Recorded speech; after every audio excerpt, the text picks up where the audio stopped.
அருட்தந்தை அவர்களின் ரயில் நட்பு பற்றிய கருத்தினை கேட்போமா? உறுதியில்லா நட்பதனை குறிப்பிட்டு சொல்ல ஓமானமாக ரயில் நட்பைப் போல் என்போம்.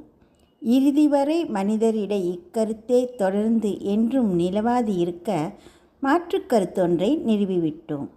ரயில் நட்பில் நிலைத்ததும் உண்டென்று நீண்டு வரும் இது எங்கள் ஆயுள் மட்டும் என்று அறுதியிட்டு கூறுகிறேன்.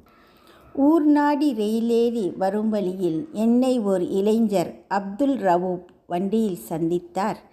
நேர் எதிரே ஆசனத்தில் அமர்ந்து அவர் பேச நெருங்கிவிட்டோம் கருத்தாலே நிமிடம் 10க்குள்ளே.